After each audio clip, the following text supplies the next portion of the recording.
Devant le public venu assister à sa dégradation, le capitaine Dreyfus hurle son innocence. 3 hommes l'entendent.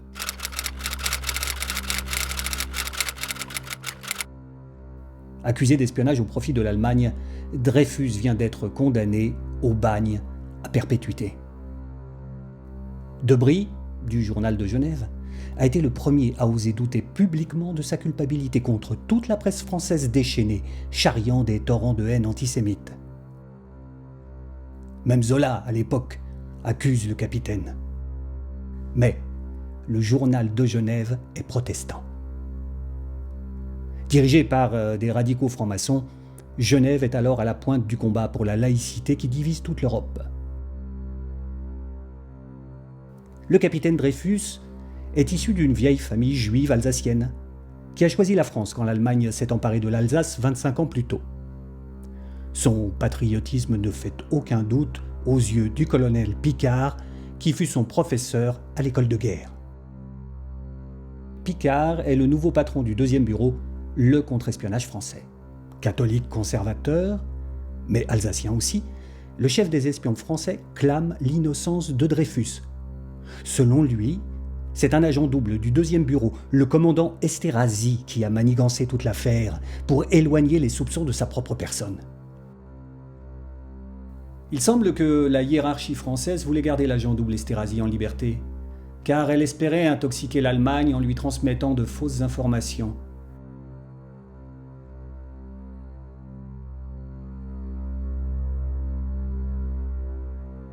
Prototype du lanceur d'alerte, Picquart s'oppose à son église et à sa hiérarchie.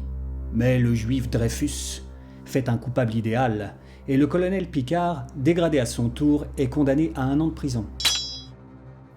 L'injustice pousse alors Zola à écrire sa célèbre lettre ouverte « J'accuse », qui ranime la mèche allumée par le Journal de Genève.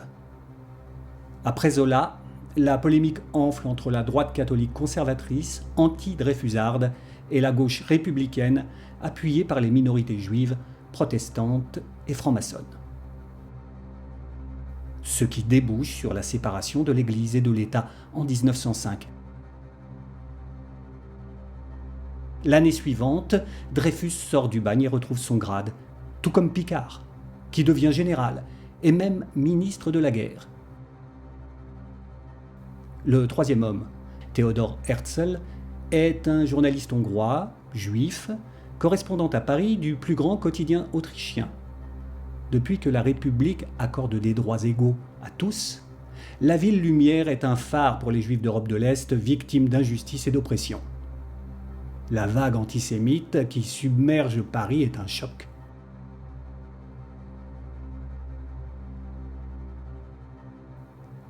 Chaud partisan de l'intégration, Herzl se met tout à coup à penser que les Juifs auraient besoin d'un État à eux.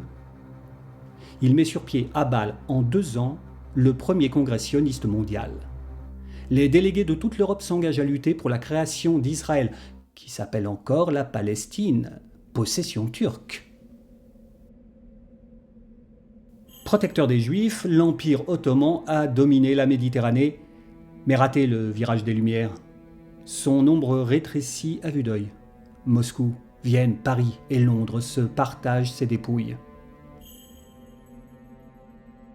Chassés sans ménagement de Crimée et des Balkans, des dizaines de milliers de musulmans se réfugient en Anatolie, réclamant vengeance.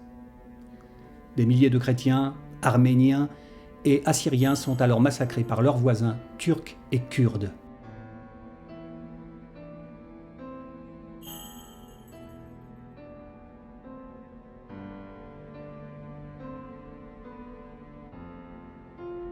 Guillaume, le Kaiser, empereur d'Allemagne, fournit argent, conseillers, techniciens et chemins de fer au sultan Abdul Hamid II, son allié.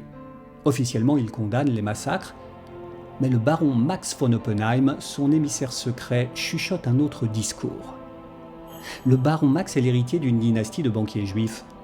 Son père s'est converti au christianisme pour pouvoir épouser sa mère. Lui s'intéresse à la 3e religion du livre. Il apprend l'arabe, lit le Coran, collectionne l'art oriental.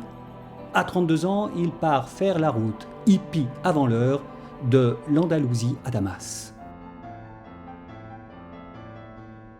Avec son ami druze Shekib Arsalan, il se persuade que la technologie allemande et la force du djihad ensemble pourraient repousser Russes et Franco-Britanniques. Il suffirait qu'Abdulhamid, calife des musulmans, appelle à la guerre sainte. Le baron Max utilise sa qualité d'agent allemand pour tenter de le convaincre.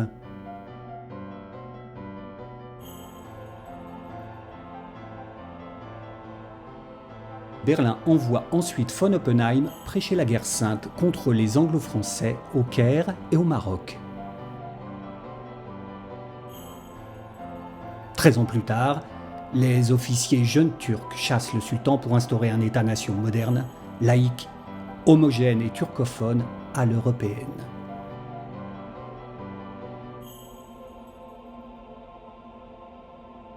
Les minorités religieuses en font les frais.